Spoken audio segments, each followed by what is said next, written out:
What's up, guys? What's up, fireyourtrainer.net? Welcome to Expectations and Opinions of Others. Everyone in your life is going to have an opinion of how you ought to behave. Everyone's going to have an expectation of you and how you should be living your life. I'm gonna relate this directly to fitness. When you start a fitness journey, no matter where you're starting, whether you're underweight, overweight, or right on target and you just wanna build some muscle, other people in your life are going to inject their opinions. They're gonna inject their expectations for what they think you ought to be rather than what you are. The moment you express self-doubt, that's when you get an influx of other people's expectations and opinions. Those expectations and those opinions are going to be more a reflection of who is talking than actually objective information for you. That's why it's so important for you to take charge of your fitness journey, your diet, your quest for self-improvement, because you're never going to get a straight answer from anyone that is 100% objective. It becomes very, very, very important for you to check in with number one first. When I was young, I was way overweight. I dealt with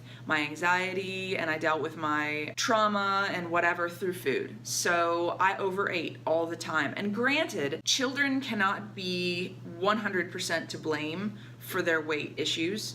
No, parents have to take some responsibility for that. First came the "eating again, are you?" comment.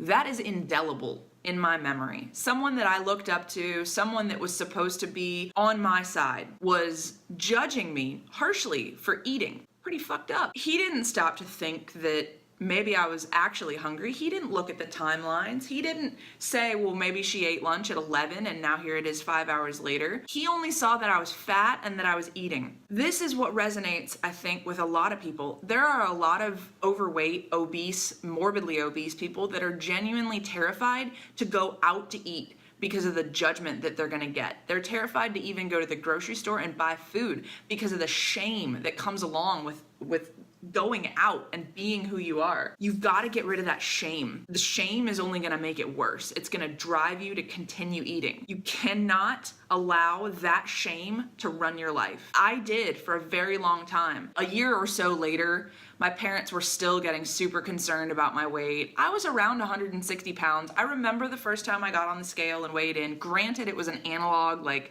shitty thrift store, busted ass scale, but it was 160 pounds at age 10. I remember the doctor saying your daughter's a little overweight, but my parents put a padlock on the fridge. What? I heard my parents talking at night when I'd lay down to go to sleep about the padlock on the fridge and why it was really there. Parents, kids have ears, man. If you're gonna talk, make sure that you're in a soundproof room. They will hear everything. So I heard, oh, let's keep Elizabeth out of the fridge because she's getting fat. We don't want her to have free reign of all the food when she gets home from school. That's the only times roughly that the padlock was on the fridge, was right after I'd get home from school until around dinner time, and then it would, magically disappear. It was just like, wow, what?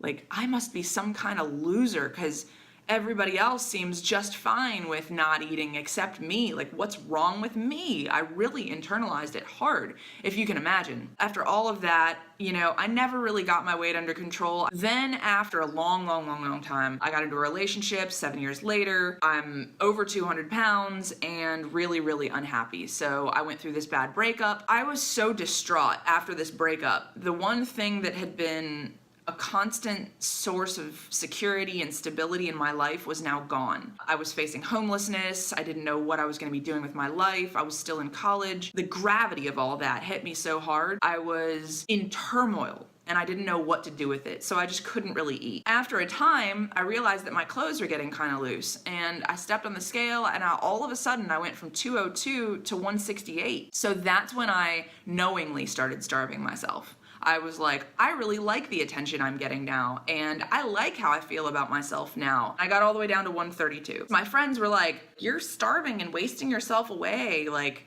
what's wrong with you? Gain some weight. It was yet another opinion just being injected into my life. Later on, I started putting on a lot of muscle, and I got the don't get too big. Ooh, you don't want to look like a man. Don't put on muscle and become masculine. Or my boyfriend at the time said, don't get too big because then I won't find you attractive. He was like, ooh, I don't like big, thick, muscular girls, so just try to stay a little smaller and softer. Ugh!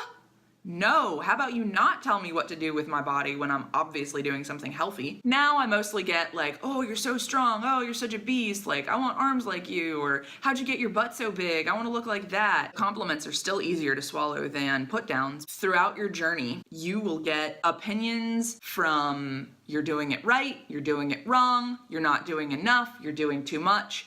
Everybody's gonna have their own reflection of their inner self coming out at you, their fears coming out at you. My whole journey, starting with eating again, are you, probably started from my uncle's insecurities. Maybe he was chubby as a kid and he didn't want to see the same ups and downs for me that he had.